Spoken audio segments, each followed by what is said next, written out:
this episode, I was delighted to be joined by Rory O'Connor from Hub Games. So delighted. We kind of didn't record an intro. So, here's an intro. Intro! And now, on with the show. Don't say that, because I'll just turn up. You'll be turning up, you know what? I'll just be turning up. I'll just feel like, hello. I miss that. People don't just turn up anymore. My dad used to do it all the time, and whilst I used to bemoan it when I was trying to get home from his work, I appreciate now what it meant that you got to see people, and they didn't have excuses like, you know, oh, I've got stuff on. Whereas if you turn up, people kind of make the time and are grateful for it afterwards, usually. Yeah, my mum likes that. She likes, she says sometimes she's like, depends on how she's feeling. She's like, oh, just give us a phone. But sometimes you just like rock up and just like that gentle surprise. And I think some people just worry about, you know, is my house looking as in brilliant a form as always? And it's like, I'm not here to see your house. I'm just actually here to see you. I have to keep pointing that out, that you really don't, you know, care when you go and see someone's house. Or I'm not the kind of person to look around, and check the quality of their floor. No, I'm not checking, not like moving ornaments to see if there's like a small ring of dust and kind of like get the white gloves out and kind of go, oh, okay. So it's like that, you know, is it like that? Is it? I don't think, but like, I know, honey, we're leaving. Exactly, that's it. You know, and I'll see you later, and and you'll get a report in the post of how kind of, how clean your house was. Yeah. Exactly. Marks out of 10 from the various judges. When you were a young lad, have you always been kind of Belfast? Because I'm not hearing the Belfast kind of lilt. No, I'm a Dubliner originally. I grew up in a little town called Lucan, which was just outside Dublin. Mm-hmm. And then moved, after college, I moved down to the west of Ireland and lived in Galway. Oh, right. For a while, and kind of ran away to join the circus. Like, I joined a community arts group called Montness down there. And so whilst the friends were in university, I was actually trying to be a puppeteer and studying in London. So I used to travel back and forth. That sounds fast. No, that sounds... I mean, what did you do at college? So I spent 2 years in actually an amazing place called Ballyfermot Senior College, which is almost like a portfolio preparation place for people who studied art, which is what I had done. And I studied computer animation and graphics. And I didn't realize just how on the cutting edge we were, because I think it was only the second year of that course, and Pixar had only released its famous Tin Toy short like about 2 years beforehand. Wow. Because I was like, oh yeah, that's been around for ages. And then I was like, oh my God, it was only like 2 years beforehand. Is that the one where it was under the bed and it's got the little baby kind of chasing after it? Is that, because there was a series of kind of like Pixar shorts, and one of them was when the kind of the lamp, Luxor Jr. and Luxor was one of my, because I just remember watching that, taping it and watching it again and again and again, because I was just fascinated by everything from the light sources to how they made the materials look, and it was just looked absolutely kind of amazing. It was incredible. Yeah, there was Luxor Jr., Tin Toy, and there was one about like a unicycle as well, an abandoned unicycle. And then there was the very first one, something like Harvey and the Bee or something like that. I can't remember what it was, but that was like the very first one they did, which I think was like 86 or something. Mm-hmm. So I was, I thought I was going to have a career in computer animation, and that all kind of changed pretty massively. What made you leave? Was it just, you know, not in it? Were you not kind of getting the spark? Because, I mean, going to do kind of like puppetry, I mean, that's a very, very creative, kind of owned, creative, kind of almost physical acting type of process. I mean, to me, it's one stage up from kind of animating something to elicit emotion. I mean, puppetry to me is kind of you're eliciting emotion straight away from your reactions. You can see a direct reaction from the person that you're kind of interacting with, kind of thing. It's the next kind of level up to me.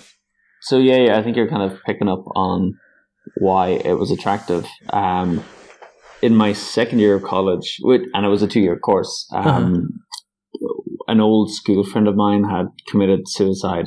Right. And he had left a note saying, he couldn't see a way out, basically, or how things were going to improve. And it's kind of weird that at that point I kind of decided, okay, I'm not going to allow myself to get to that point where I feel like that about life.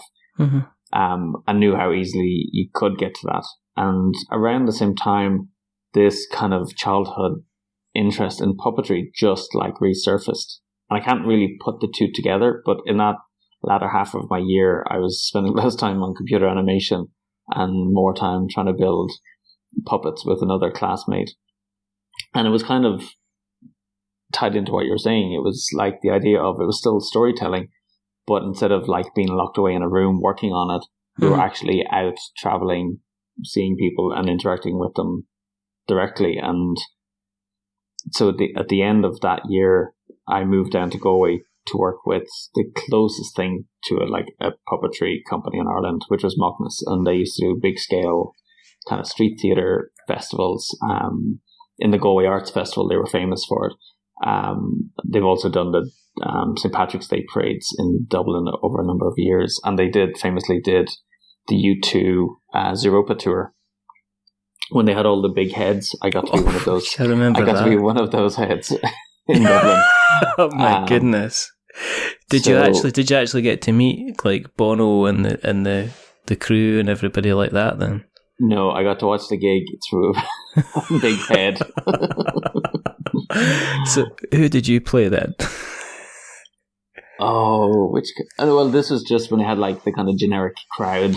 All right, big heads, yeah. So, some of the people I worked with were like the main actors on the stage.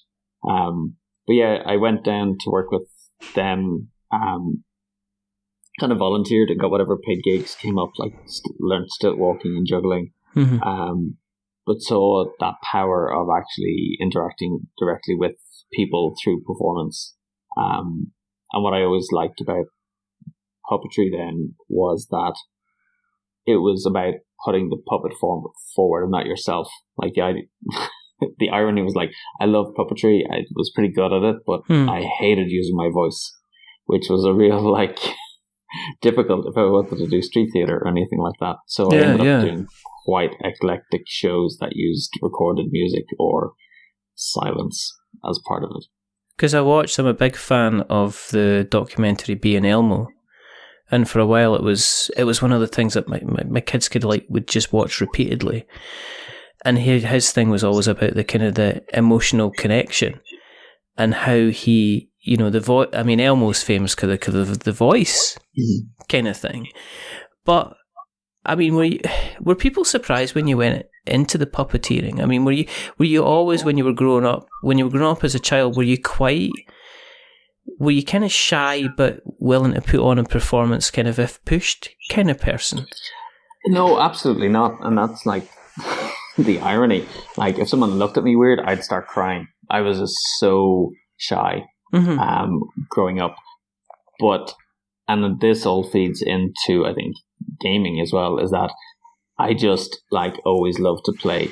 And for me, the power of puppetry isn't in like that aspect of the character, and it was more to do with bringing inanimate objects to life and people believing them as being real. And it was this almost like childlike awe that I could take a salt cellar and imbue character into that. Or in one performance I had a Venetian blind that is like sobbing over the fact that the curtains have like broken up with it and left. And so it was the idea of imbuing a playfulness, I think, was important. And it's, a big part of how I approach, I think, the game design side of things. But that to me was the magic. It was like you could look at this inanimate object and people would suddenly believe that it had emotions and had a thought process going on. And I think that's just wonderful, seeing that awe on people's faces when they see it, a well-performed puppet show. Well, Pixar continued to do that with the animated shorts that they've done. I mean, they did the one with the two umbrellas meeting in the rain. It was kind of like that kind of thing. There was the one about the Chinese dumpling. And these are all about kind of taking everyday kind of normal objects and kind of instilling them with their own kind of form and their own kind of personality in order to elicit some kind of emotional response. But how long did you then stay in the kind of the puppeteering, the community stuff? Did you stay in that for a while, or did you get to the point where it's kind of like, does it become financially viable? Is it something that you can continue to do for a long time? I mean, what made you decide to flip from being out there and performing to almost embodying that in a game so that other people could get kind of enjoyment out of your creations? I mean, how did that kind of come about? Yeah, it was quite a weird journey. I think lived in Galway for like 4 or 5 years, and in the meantime, I was traveling over to London to study with the London School of Puppetry. Yeah. And that was like a remote course that I did. And I was trying to make it work as a puppeteer, but I didn't have a driver's license. I didn't have money to buy a van. And living in the west of Ireland, like not having transport was like made it virtually impossible. So in the end, with my partner of the time, and still my partner, Anita, we decided we wanted to go traveling and try and do something different, and we planned to go to Canada. So I actually managed to get a job in a multimedia company in Dublin. Still, funnily enough, like my storyboarding skills that I developed as a puppeteer were what kind of landed me that job, and my kind of quirky take on teaching maths. So I worked there for a year, and basically we saved up enough money to head over to Vancouver. But that didn't work out. We weren't able to get work permits because graphic designers were $2 a penny over there. And all right, okay. That was Anita's qualification, and despite being amazing at what she did, they were just like, nope, we've got enough graphic designers. Wow. So we did some travel through the US and came back. And I it was quite humbling. I couldn't find any work in Dublin. This was kind of like pre-Celtic Tiber and the economic boom over here. Yeah. And an old college friend told me about a project in Belfast where they were looking for someone to teach multimedia software as part of a cross-community project. And, the timing of all of this, I think, is quite interesting to what's going on now, because it was just after the Omagh bombing. In Northern Ireland while I was away, and I realised I really didn't know much about Northern Ireland, despite kind of growing up on the same island. And so I kind of jumped at the opportunity to go up and actually spend some time in Belfast and learn more about it, whilst kind of using the skills I developed in things like Photoshop and Dreamweaver and all of that software from back in the day, and teaching it to people. So I went up for what I thought would be a year, and then it became like 3 years, and then 5 years, and got more involved in the cross-community side of things. And as part of that, became really interested in the idea of creativity and accelerated learning, because I was trying to figure out how to teach these in a better way. And I had picked up some things in that multimedia company about how people learn. So I was trying to use that as part of that course in Belfast. And it kind of sent me down this rabbit hole of just amazing tools and techniques that were out there to help with learning and creative thinking. And that kind of became my toolbox then for, I became a kind of like a life coach, but a kind of creativity life coach, because my life was a mess. So I couldn't really, coach for success, but I could, stand behind helping people to be more creative in how they tackle problems. And so I did that for a while, and as part of that, I actually created Rory Story Cubes. Because one of the person I trained with, Win Wenger, he used to say the best use for a creative problem solving technique is to use it to create even better creative problem solving techniques. And so I used one of the techniques he had designed, called Beachhead, or Advanced Civilization, and used it to invent a creative thinking tool, which actually turned out to be Rory Story Cubes. But at the time, it was like a Rubik's Cube with stickers on it with different icons. And that was essentially the origin of Rory Story Cubes. So I used to use it in my coaching practice with people to help them use it for creative problem solving. And just more and more people kept using it the way it wasn't intended, which was like just for making up stories. And you're like, no, hang on, this is meant to be a coaching tool. And I'm like, but it's tons of fun just making up stories with it. And so I had to kind of start to pay attention to how, it was actually being used, and realized there was a much bigger audience for it than I remember thinking, like, I reckon there's about 1,000 coaches out there that might use, the Metacube, which is what it was called at the time.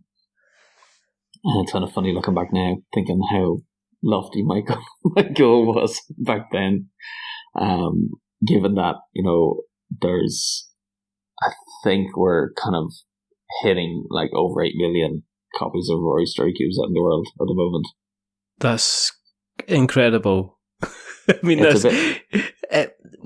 I mean, when you kind of put it out there, I mean, are you still? You must still be going 8 million. That's an awful lot more than 100 or 1,000.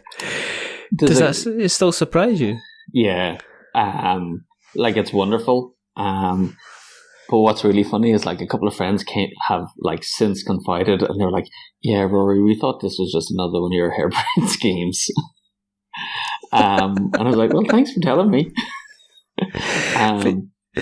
Because I used to go around with like this Rubik's Cube and, tell people how awesome it was. And, I thought it was great, and it was good for creative problem solving. And, we were literally like the elves and the shoemaker, myself and Anita, where we actually landed a job with a major financial organization in Dublin. And as part of it, I was running this program called the Innovation Hub. And the intent was to deliver creative training to them. And, part of what my offering was like, oh yeah, and everyone who takes part will get a set of Rory Story Cubes. So they agreed to it. And I was like, oh crap, now I have to figure out how to get them made.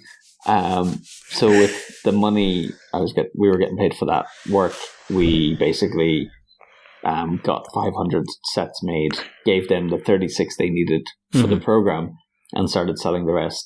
We set up a web page and a PayPal account, and just started taking orders online for this little game in a black box, as it was at the time. So, and that was it was really interesting, because even then we sold, I think, about 2,000 copies just through word of mouth, like with no big marketing or anything. And when GameRight, who we connected with back in, I think it was like 2009, they were interested in the game, and we agreed, for that they would sell 10,000 copies of the game was the target. And I remember thinking, where are they going to find 10,000 people to buy Rory Story Cubes? I don't know whether it's, growing up in a small country like Ireland, but, your sense of scale is completely off compared to growing up in a country with, 1 billion people living in it. So I just had a much smaller sense of what was achievable, and happily we kept getting surprised by the fact that more and more people wanted to buy and play Rory Story Cubes. Did that offer you some kind of flexibility?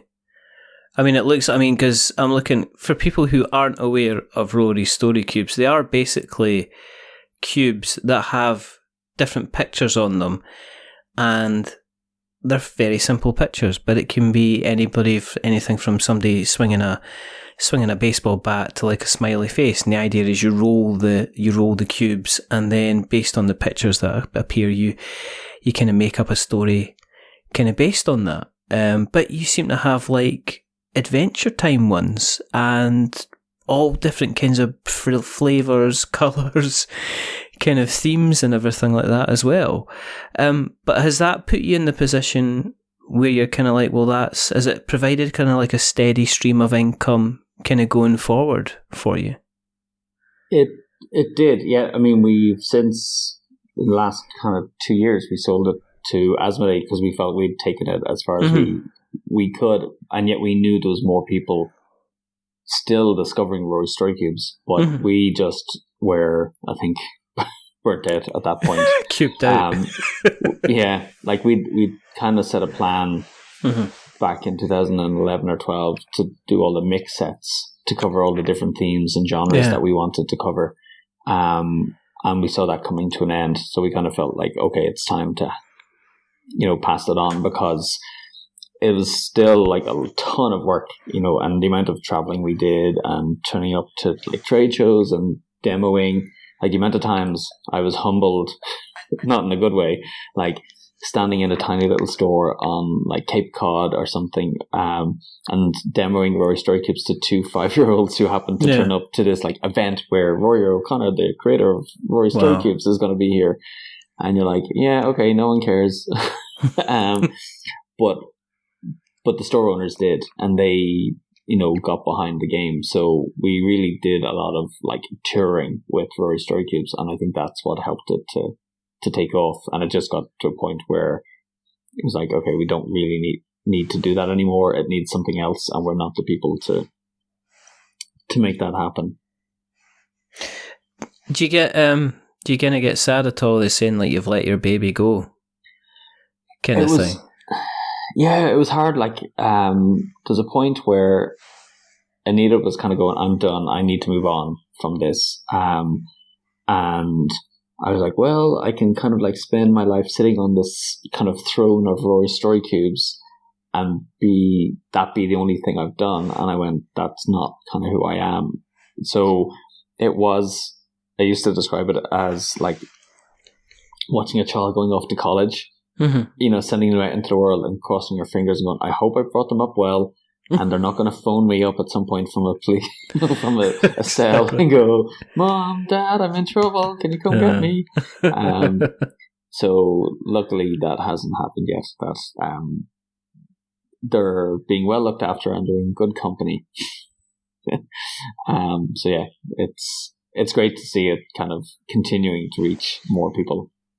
If I look on Twitter and you still see like a mom or some workshop facilitator going, oh my God, have you seen these things? They're called Rory Story Cubes.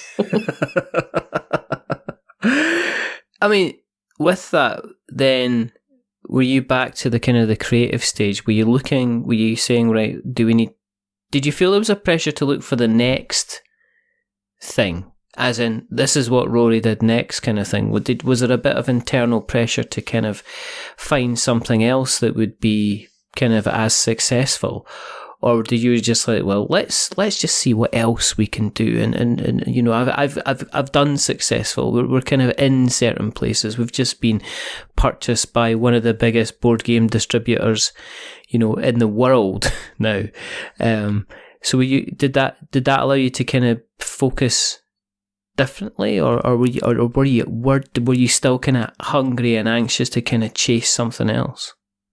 I think a couple of things were coming together within the game space. Like, I'm a big gamer. I love playing games, and it was often hard to hear that people say, "Oh, Rory Story Cubes isn't a game," and so there was a part of me probably looking for acceptance within the game design space. But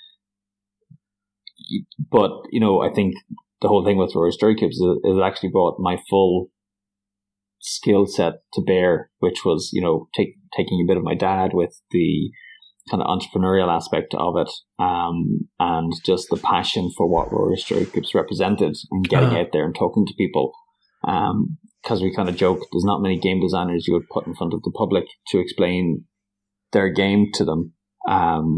Whereas we were able to do that, quite social and quite friendly. So there's a lot more going on with Rory Story Cubes than just the game design. So, but there was a part of me that didn't want to be a one-trick kind of wonder. At the same time, I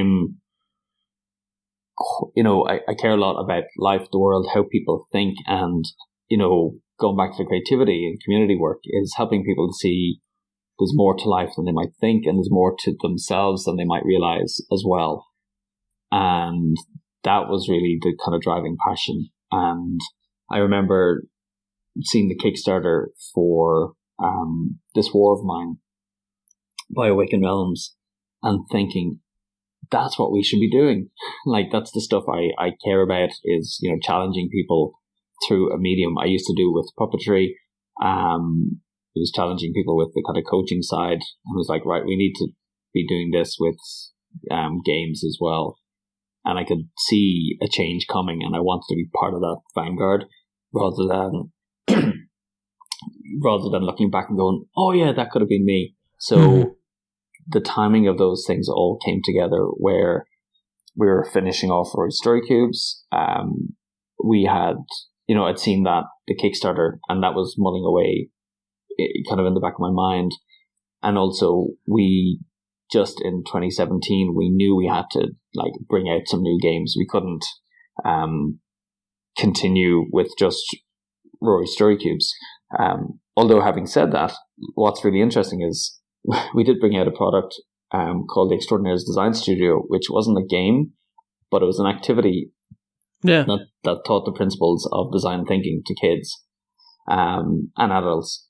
And it's actually hugely popular in the US, but was never seen as a game. And I think that was a really shining example of what happens when myself and Anita put our heads together to try and create change.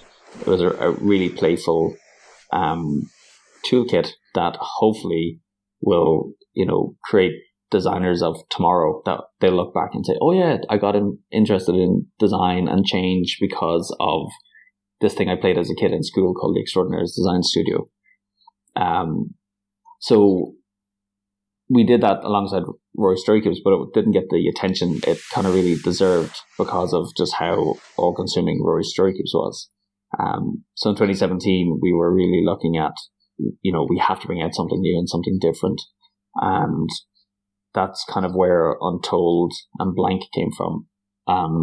Untold was Untold Adventures Our Wait, which was our kind of role-playing game based on Rory Story Cubes. It was kind of like our swan song. We were going, right, if we don't make this now, this game is never going to get made. And we really wanted to have it out in the world because myself and John Fiore, who I worked with on it, he was a huge champion and fan of Rory Story Cubes, constantly coming up with new ways to use them.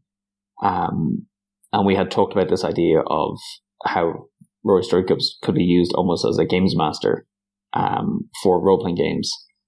And we just kind of talked about the idea of creating a self-contained system rather than needing a D&D manual or, Dungeon World or some other system. So we kind of worked really hard on that. And then also at the same time, we were working on Blank by Henri Comerac, because we just thought that game really epitomized what we thought games could be like. Very simple idea, but has incredible potential contained within it. Yeah.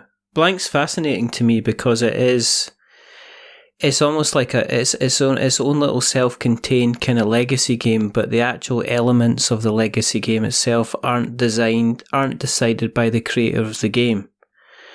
As in a legacy game situation, it's like, name this character, and you name the character, and that's kind of about it.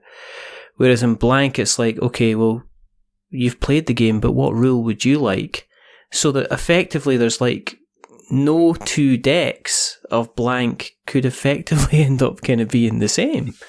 It's I adore Blank as a game, and it really it frustrates me that it's so hard to communicate to people the magic that is inside, a box of blank. Because if you just look at the surface, you'll think, oh, that's just like, Jack Change It or Uno or something like that. And you're like, no, there's so much going on in this. But I keep talking to people and saying, like, to really understand the game, you have to play it. And when you see the moving parts, you go, oh my God, now I get what this is about. And with blank, it's that act of winning a game and saying, okay, so now, how are you going to change the game? Are you going to draw a picture? Or are you going to write a rule? Or are you going to create a game effect? And the light bulb goes off. And when we were developing the game, what I loved was in the studio, someone would come in and say, oh, I was playing blank last night and we made up this rule for the game. And everyone else would suddenly be like, right, I've just had an idea for a game, for a rule card. We need to play blank, and I love how it keeps sparking those ideas and how, what seems like a simple game is intentionally designed to play simply initially because it's the pacing of the introduction of those new rules is important. That pacing of it is really important, especially for people who aren't used to playing, those kind of legacy games where things are changing.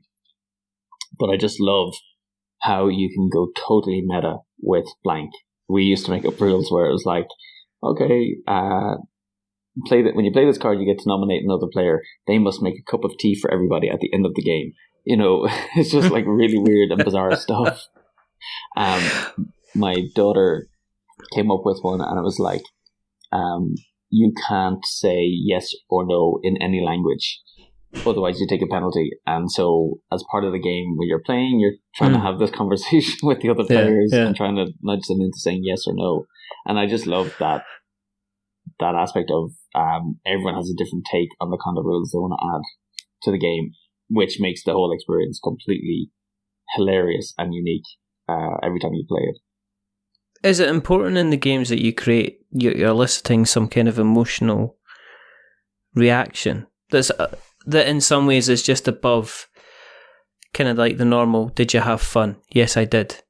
But are you trying to get people to kind of think more and think about people? Because it sounds like blank to me is not just I'm going to write a rule, it's I'm writing a rule and seeing how it affects kind of people kind of like around me.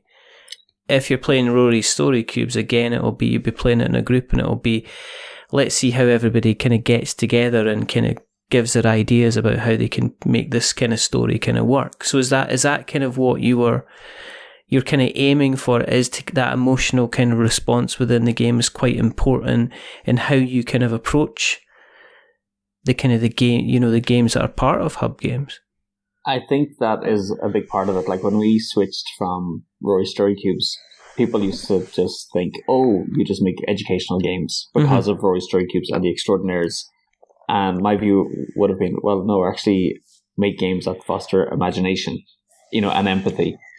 And so when we started hub games, we had to be really careful, not to just go chasing any shiny thing that caught our attention. And we had to be kind of really strict with what we were going to publish because we felt if it's a generic game, there's lots of companies out there that can do a really good job of good games. But we had to be doing something particularly different that only we could do. And, I think that was partly that whole background in community and creativity and creative thinking informs a lot of the types of games we consider for hub games. So we ended up kind of deciding on, I describe it as like 3+1 things when we're thinking about games. So one was we want games that really foster interaction between the players. So we didn't want games where essentially they're solo experiences around the table and then you just add up your points at the end. We and I think Mega City Oceania is a really good example of that. As is Untold and, Holding On and Blank, you're constantly interacting with the other players the whole time that you're playing those games. Then we wanted games that kind of get people to reflect on the game afterwards. They leave you thinking about the game whether that's, the emotional impact of playing, holding on, whether it's the story or character you created in Untold, or the rule you created in Blank, and thinking, I can't wait until I play it the next time. And then the third thing was allowing for that kind of creative aspect, or the playful aspect, was games that allow you to express yourself as you play. Again, Blank does it, Untold does it, Holding On actually does it, because you don't have role cards in that game. So it's totally about your personality as a nurse influences the game. And again, with Mega City, it's how you choose to design the buildings that you play with. And so the last element then was, I could only describe it as games that create this kind of moment for players, where something happens in the game and you're like, that's kind of interesting or weird or neat. So Flip Over Frog, I literally, when the designer behind it was presenting the game at Essen last year, when I saw it, I literally made that involuntary sound the first time I flipped the tile over in the game. And I joked about it with the team, and every time we demo the game to people, whenever I demo it, they all go, that's kind of neat. And I was like, and that's why we love this game, because it has that little bit extra that surprises you. So that's kind of our filtering process for deciding on games. It must tick at least one, and ideally two, if not three, of those kind of criteria. But Holding On's a difficult game to play, depending on the kind of the age that you are as an individual and your own kind of life experiences as well. In the case that it is, in all honesty, it was probably one of the first games that I played through which was difficult to play, and then when I played through it, at certain points, I kind of was glad I'd kind of finished it, because I needed a rest, I needed a break, because it brought certain memories, kind of back. And was there questions about that when you were kind of going through, even bringing out the game? Was a question, should we tone it down a bit? Should we not make it maybe as quite difficult as it was? Because in a sense, what you're doing is you're saying, right, okay, either we're going to try and we're going to try, we know he's going to, it opens up as like, he's going to die. And you're like, oh, okay. So we're not actually saving. It's like, no, he's going to die, but you've got to decide whether or not you're making him comfortable or you're trying to instill some kind of communication with him, and one or the other is going to have positive or negative effects. So when you were going through the process of that, was at any point did you kind of say, is this a bit too much? Should we maybe kind of tone it down a bit when you were looking at, when you were putting together kind of Holding On? There's so much going on in that game. Yeah. And I think I was starting from the perspective of, I really want to make a game that sucker punches people, and to show them that a game can actually do that. Because the way I think about gaming at the moment is, people tend to play games from their head. And it's all about the metagaming and winning and maximizing, that experience. And so the kind of challenge was like, can we create a game where, even though players maybe consciously know what they should be doing in the game, emotionally they're being pulled in a different direction to make less than optimal choices. Yeah.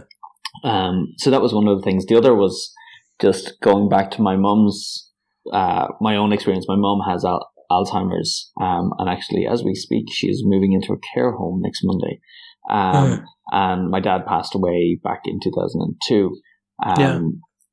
So like the idea of death and dying is kind of, it's weird. I talked with Michael a lot about this, who's also, he's Irish. And the notion of death and dying and illness seems to be slightly different in Ireland, which we didn't really realize. And it's a kind of a mixture of, I think, our kind of Celtic roots and also the Catholic way of dealing with death, where we've all seen open coffins and, gone through the process of waking the dead. And that kind of informed the idea of people who are old and sick and maybe, young people want to steer away from, have lived incredible lives if you just scratch the surface and see beyond the person who's in the bed. And so we kind of wanted to convey that idea that, you can have incredible stories told by ordinary people, and they don't have to be sci-fi based or fantasy based or merchants trading in the Mediterranean. That there's audiences for other games, types of stories out there. And Anita would be a big advocate for that as well. So, that was one element we were trying to combine. A big part of it was also the fact that, what does it mean to save someone? I think this was a question that we wanted to pose in that game, because we knew people would naturally think, oh, well, to win this game, I'm going to save this person. But, what's the point in saving someone if they're just going to spend their life suffering as a result of it? And so it might make you feel better as a person, but you're not actually helping the other person. So we wanted to challenge that notion of what does it mean to actually win or to help. Whereas in the case of Billy, and if you get to the end of the game, it's like he's got his 3 regrets, and all he wants to do is unburden himself and be able to trust someone enough to tell them those 3 things, because he's never had the opportunity to do it in his life, and he does not want to die carrying these 3 regrets with him. So if you saved him in the game and he left the hospital, he could end up dying and never have unburdened himself. So did you really help him? That's kind of the idea within the game. And it also brings in that notion of the idea of hospice care, that sometimes people get to a point in their life where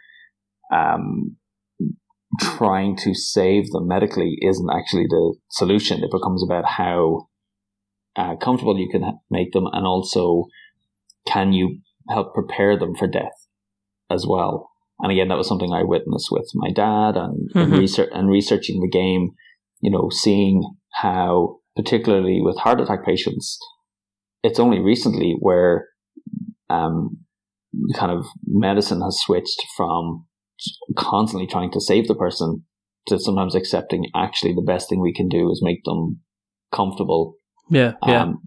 Because if we're going to try and keep them alive, they're just going to continue to suffer as well. So I think the game challenges a lot of people in that respect. But at the same time, there's times where I've never laughed so much as I have playing Untold, because of how Billy can be a stubborn, cantankerous character. Yeah. And you're like shouting at him going, for the love of God, Billy, we're trying to help you.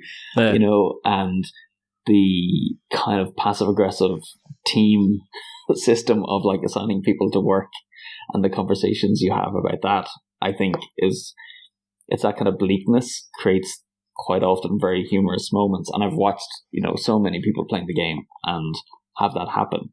And it kind of saddens and frustrates me a little bit when I hear people say, oh, that's a really serious game or really depressing. I'm like, well, it's not. I think if you try to rush through the game and play it back to back, that's hard work, I think, because the game does have, an emotional load to it. And that can be maybe difficult. You need time to process it. And another thing, sorry, I'm just all these things I've wanted to say about the game. One of the things I find really fascinating is it's your night. I don't know if you've ever watched Father Ted, where he wins this prize all the time, like best priest, and he starts like listing all the people who ever wronged him over the years. Yeah, exactly. Like, I'll have my list. So one of the things I find really fascinating about Holding On is essentially it's cardboard and some words, and yet we kind of conjure up this character for people. And they're very quick. Players are very quick to project their own meaning and interpretation onto that character. And so, I don't know how much I'm giving away by saying, Billy's from Belfast. I think you learned that in the first part of the game. Yeah, I think it's, I think it's kind of, I think it actually says it pretty early on. Yeah, so people are very quick to say, oh, so I know he's X, like he's a member of a paramilitary group. And, I'm like, well, how did you decide that? Where did you get that information from? And you see it constantly where they just get glimpses of information about the character and they make like defining decisions about that character, and they're not even taking the time to get to know him. And if they play through the game, what I find really fascinating is those views will all get challenged along the way.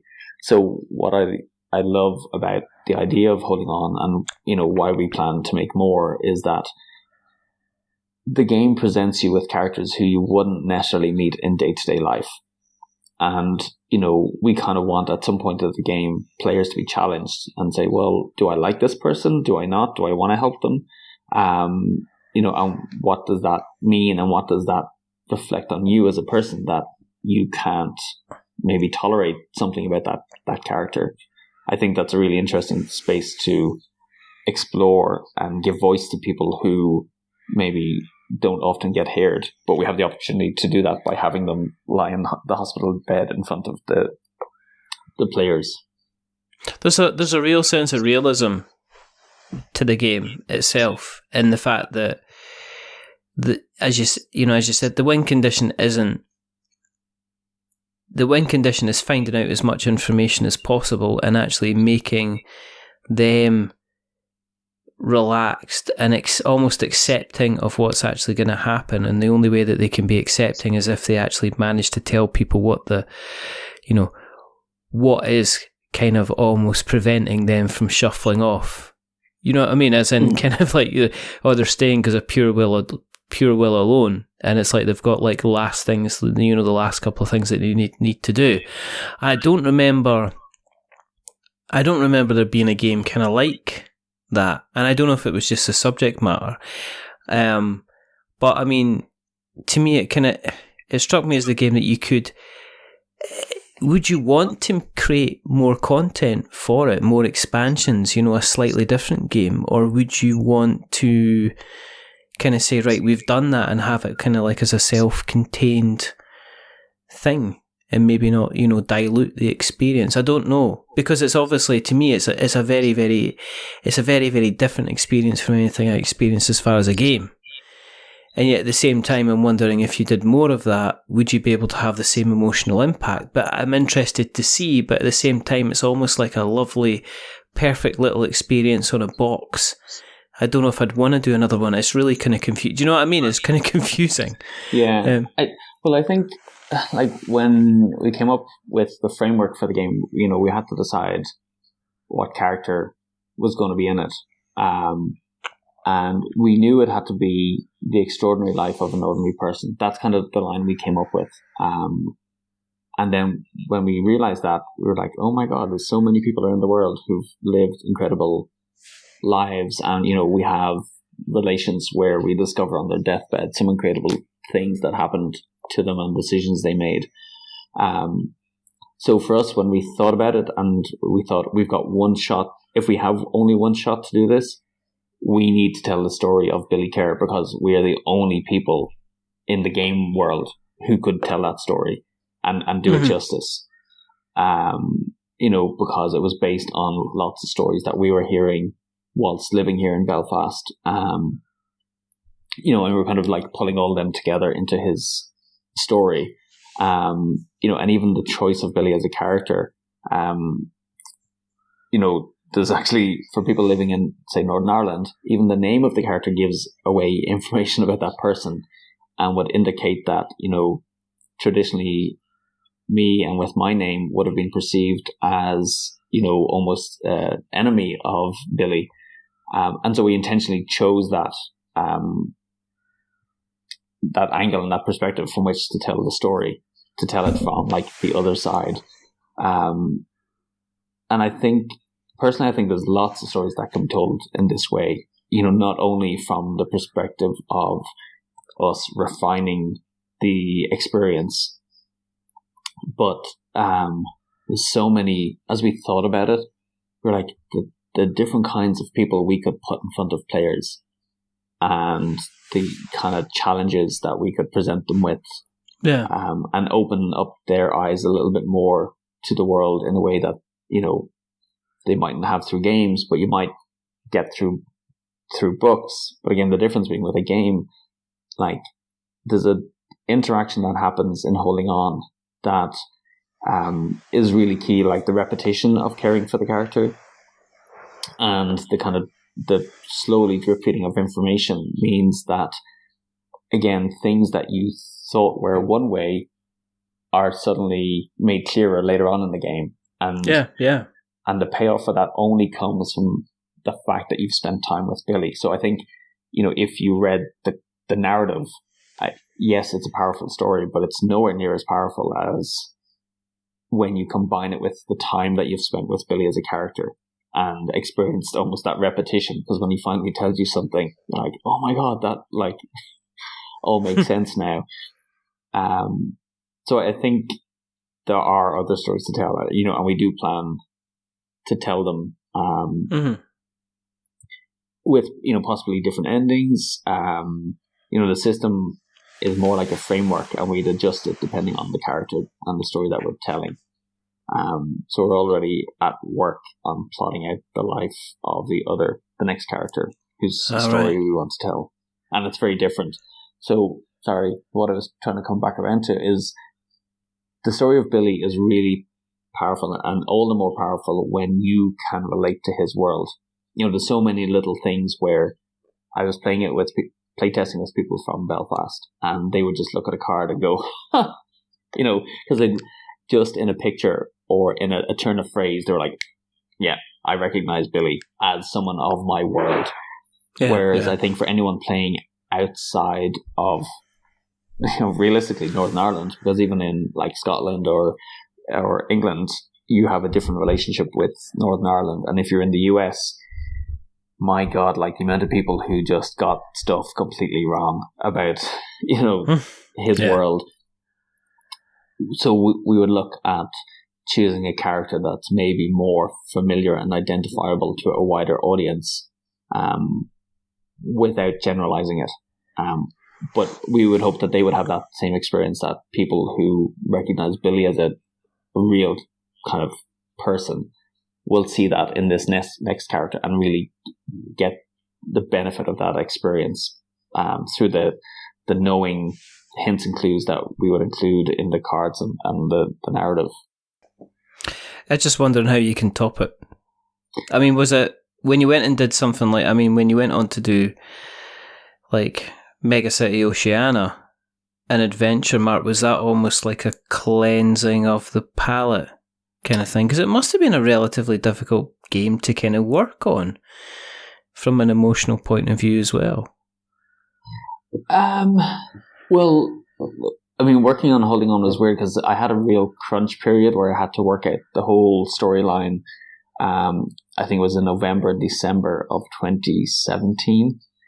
And I remember like walking around Belfast and I just had like these two worlds overlapping. There was like the happiness of Christmas, and then in my head I had all this history of like Billy's life and world and what I was researching. But like overlaid on it, where I was literally walking down streets going, oh yeah, this is where that thing happened. Yeah. And so that was quite odd and really intense. But I don't know, like I like those kind of stories. So I really like the idea of challenging people and getting them to kind of think differently about the world. I suppose that's just what gives me a kick. If I can facilitate that in some way. So yeah, I think we were kind of like, okay, after that, let's do something a little bit lighter for a while. I don't think we could have gone straight into Holding On. No. Too. So yes, I think Mega City again was just one of those kind of those playful things where I saw Tokyo Jitaku at Essen, and Jordan Draper, the designer, was showing it to me, and like I kind of said to Jordan, I was like, oh, so hang on, it was a speed building game.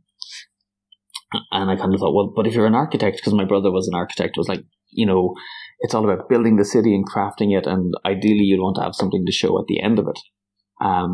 And so I kind of pitched this idea to the team. Jordan was really on board with it. He was like, yeah, if you want to do anything with Tokyo Jitaku, go for it. And I went back and I kind of pitched the idea to the team, that I thought, again, if Holding On was about like delivering an emotional sucker punch to players, my kind of pitch for the idea of Megacity was like, can we get Euro gamers to play? That was literally it, like, as if they're playing with Lego. And as we were talking about the game and kicking around some ideas, I said, like, let's just look at what we're all doing. And we were all fidgeting and building with Jordan's pieces. And I was like, that's why we need to make the game. And, Michael's brain was firing straight away on. He was like, right, okay, I think I know how I can make this work, and very quickly he came up with a rule set that he worked on with Jordan then. And then with Anita, kind of refined the player experience and the usability of the whole thing in terms of the graphics and imagery. So again, that was that kind of question of, how can we solve a problem or, challenge players a little bit to maybe be a little bit more playful. So I think it's that kind of puppetry, childlikeness of trying to bring a bit more play into games. But it's tactile. I mean, that's one of the things. I mean, usually when you play buildings in games, like buildings in, like, say, Little Town, or even Tiny Town, or any of these games, they're usually they're there as representations. They're not usually as so tactile that you are, it's like, I've built a building, and the token is a representation of you building a building. It's not a case that you're actually going in, getting your hands dirty, and actually physically building the building that you're building, if you know what I mean. And that's what I saw. Who did I see? I saw Suzanne from Dice Tower. She raved about it. I mean, she just went, look at this. Just look at this. She goes, I'm touching it, but you can look at it. And it was that kind of, impression that I got, is this is going to be something that even before you started playing, people are going to be picking up these pieces and they're going to be fiddling about with them, because it's that kind of game. And that's what we were doing with it. And I think some of the magic is in the design of the pieces that Jordan came up with initially. They're just really interesting shapes of, figuring out how they fit together.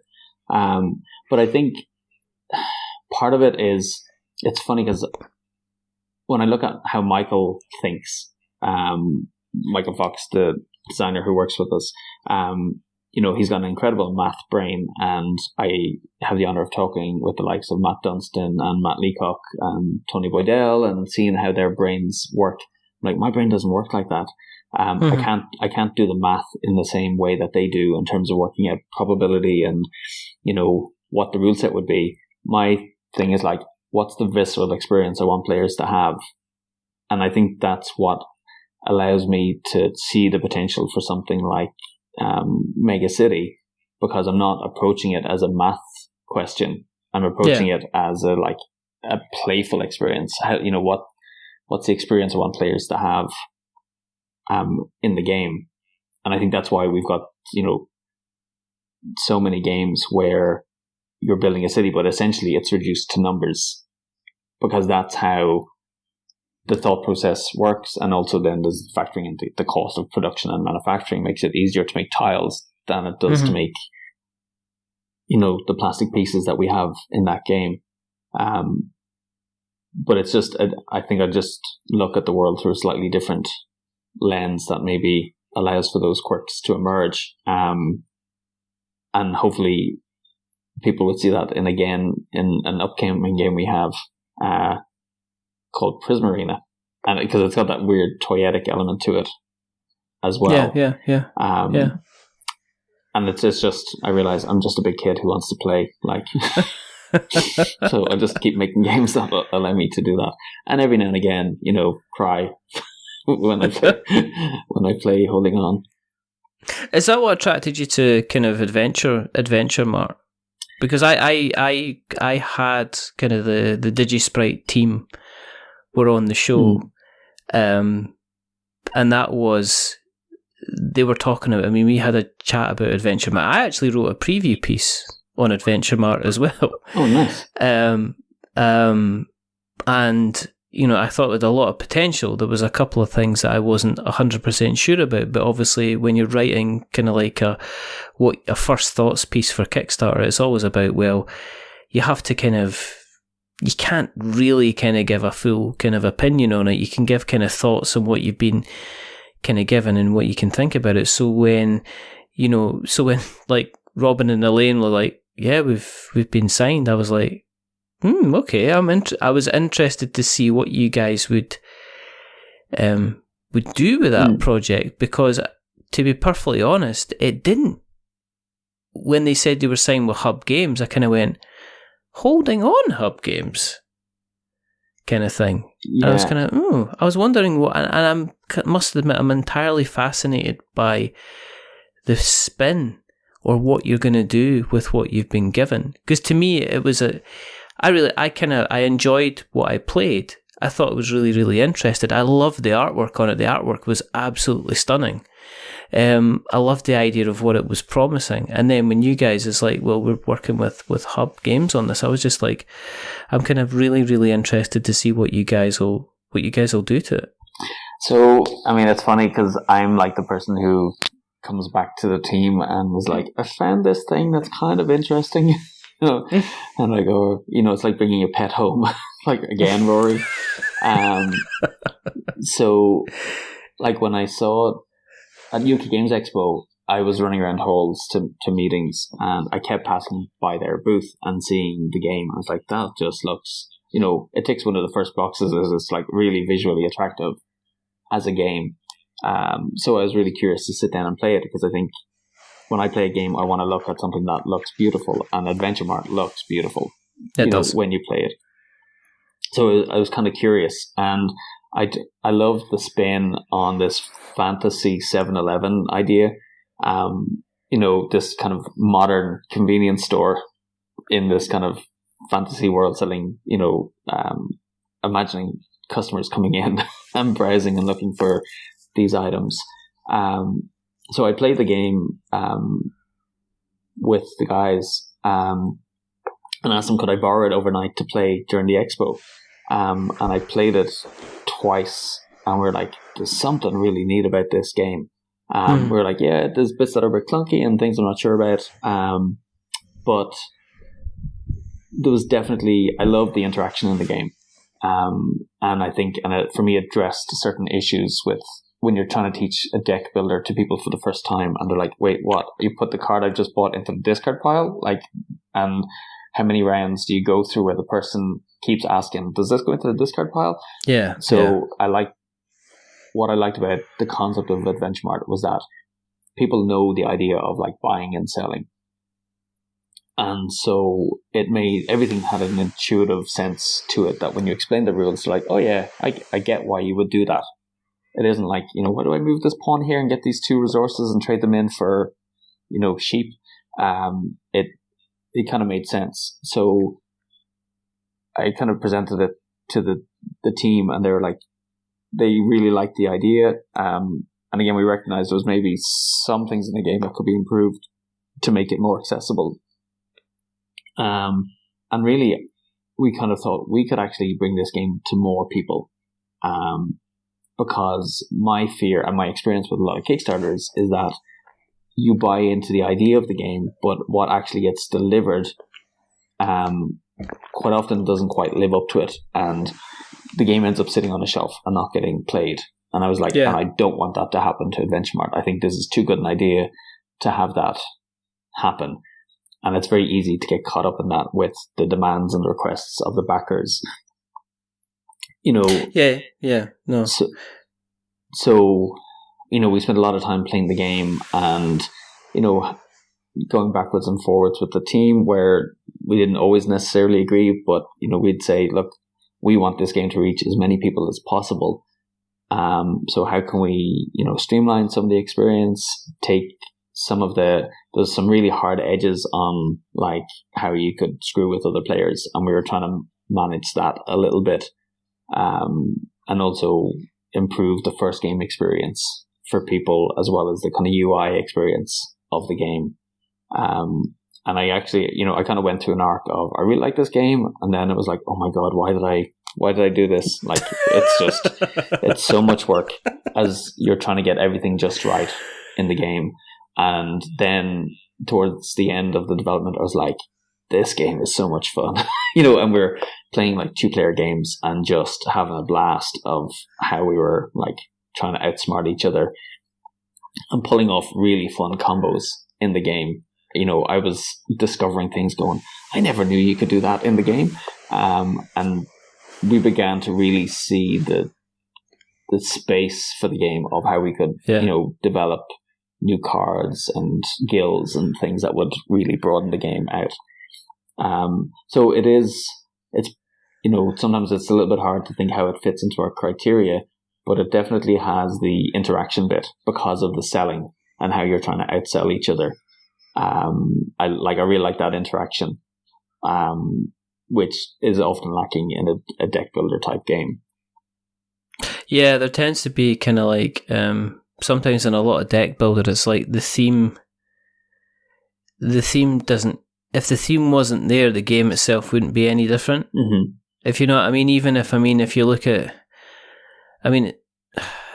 like, say, Star Realms, if you took away the stars stuff, you would still be doing like the same kind of moves. Mm-hmm. And the thing, and I'm a huge Star Realms fan, everybody, so don't kind of come and get me. But the thing that I liked about Adventure Mart is you were actually going ahead and buying stuff. You were bringing in employees, so all the mechanics and everything like that kind of made sense for physically what you were doing in the game. So the theme itself was fully kind of embraced in the game. I must admit, at the time because there's a lot of the people that I have guessed in the show going back their campaign on like a $1 backing just so I can keep up with the updates and stuff like that.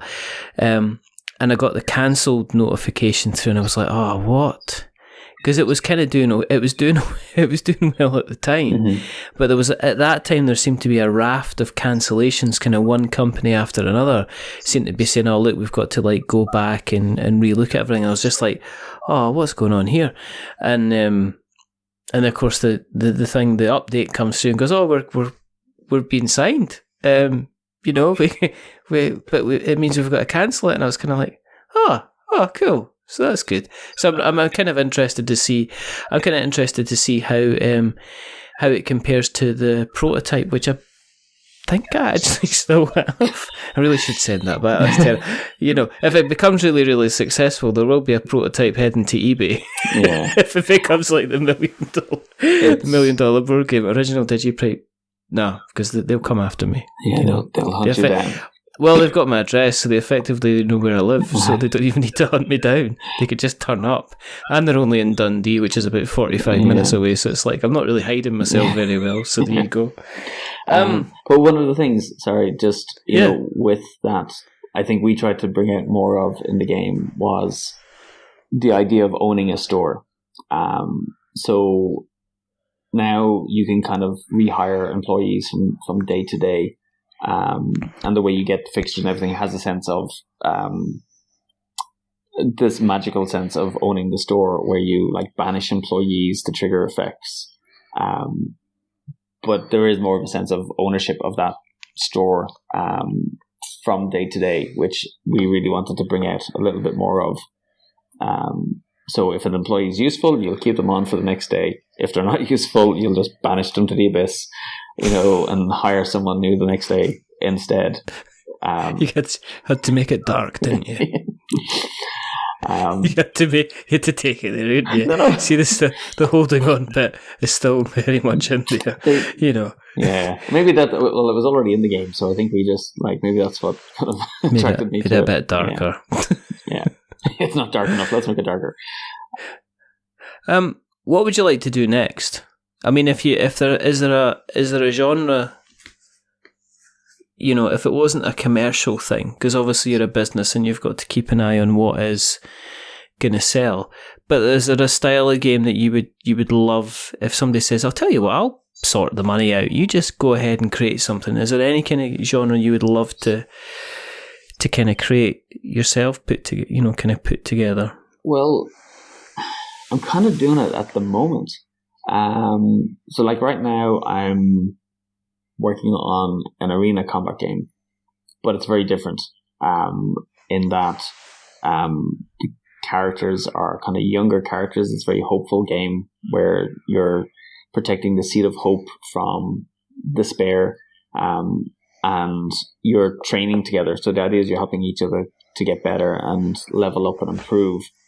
And in that game, I'm trying to address some of the issues I had with games like Crossmaster Arena, which visually I loved, but in terms of trying to teach it to children or non-gamers, it was really tough. So people who would be drawn to the game found it hard to play. So I wanted to make a more intuitive rule set for people, so that the game actually scales. The more you play it, the more you get to do with the game. And that was a big thing for me because I love the spatial aspect of arena games, but they're often quite dark as well. You're killing people and it's chaotic and dark and broody. And I was like, why can't they just be fun and bright and optimistic and positive? So that was kind of really how we came about. Even the concept of the game is you're fighting and channeling your prisma, which is your inner light. And you're channeling it into blasts and strikes as you move around the arena, sparring with your partners and Mokon, which are cute kind of like Pokemon-esque creatures that embody different emotions like anger and happiness and jealousy and fear. And they give buffs to your characters. That's been a real labor of love over the last 2 years. That's finally coming to fruition. And that's one of where I was saying earlier about the kind of toyetic element in that game. Yeah. You are going to get to customize your hero with stickers. So when you start the game, you'll take one of the 4 characters and that will permanently become your character. And they all start off with a blank slate. They're the same as each other. But as you play, you will get to change their appearance, change their hairstyle or facial expression, and you'll earn uniforms to indicate your rank within the arena. And at the same time, you'll start to gain powers that make it a bit more like Hero Clicks or Crossmaster Arena. And that the amount of work that's gone into making that customization work has been incredible. But again, I keep thinking of it from a child's perspective, and us as big kids, what would be fun with this game, and again, what's just enough to keep it interesting and accessible, but also adding enough kind of tactical strategy to it to keep it interesting for adults as well. Because when I think of that game, I think of me going into a shop and picking up the game and holding it out to my kids and going, "Would you like to play this? I'll buy it for you if you want to play it, because I want to play that game. I just need you, my child or whatever, to agree that you'll play it with me so I can justify the spend."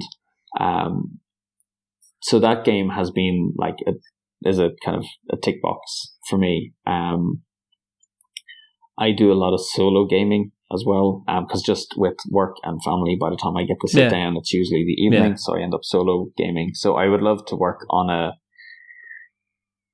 solo game experience that is really tight, that can be played in a short amount of time and has enough of a feel of, some narrative to it, that allows you to kind of take it out of the box and replay it again and again.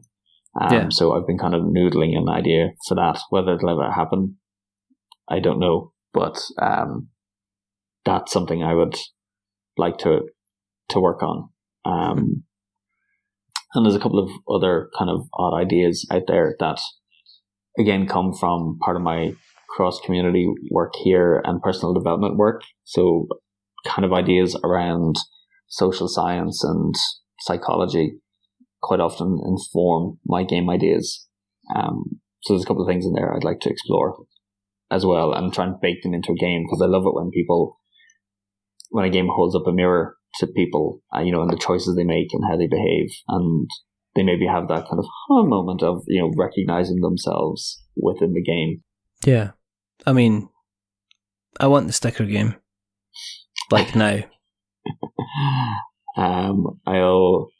The introspective one, I can hold off after the sticker arena game, please. You want dessert for it first? Always. Yeah. I've got that middle-aged spread going on, so to me it's dessert, then main meal, and then have some more dessert. Well, kind of thing. Actually, I have an earlier iteration on Tabletop Simulator, which I'm actually due to update. So maybe by the time this goes out, I can share a link where you and others can go and find it and play it. Obviously online, I won't have the stickers, but That's like opening up the freezer door and going, look, you can have this ice cream, and then shutting the freezer door again. That's what that's true. Like. But if people do want to keep an eye on you and,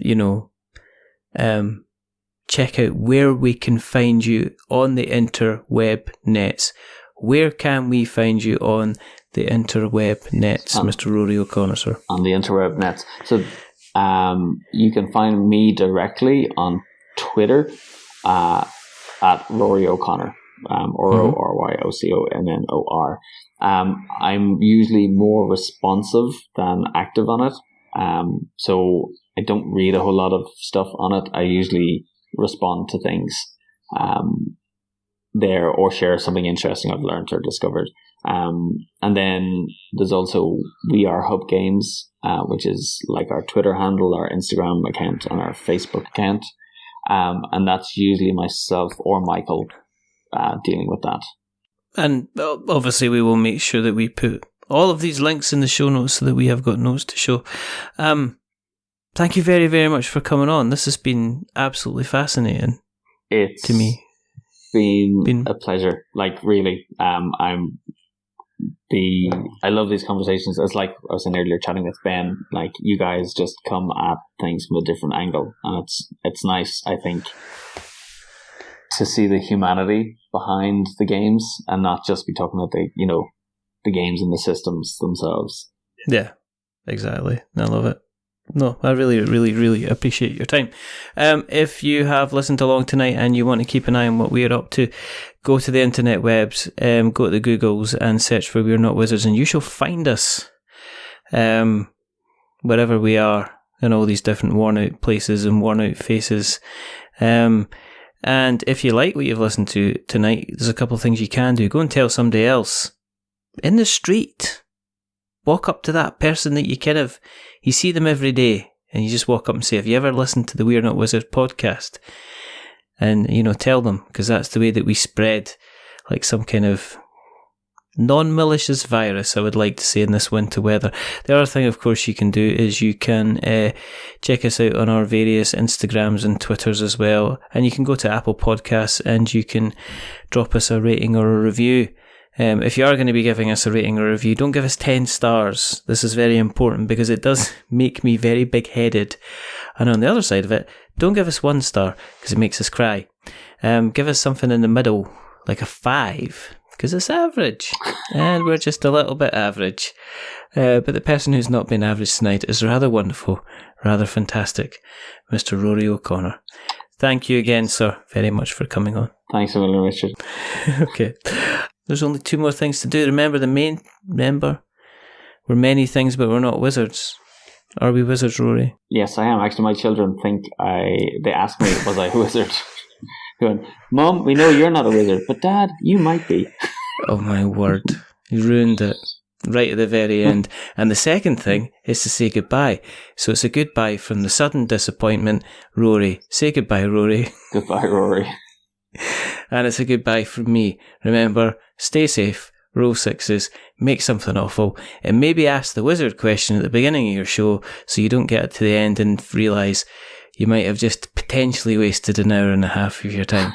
But until the next time, keep holding on, and goodbye.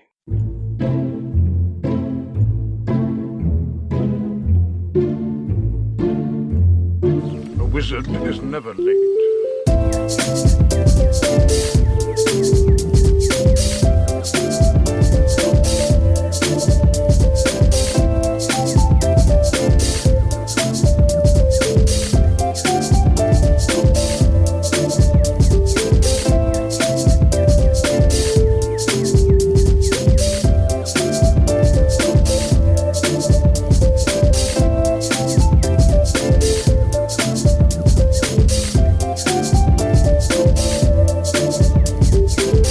Nor is he early. He arrives precisely when he means to.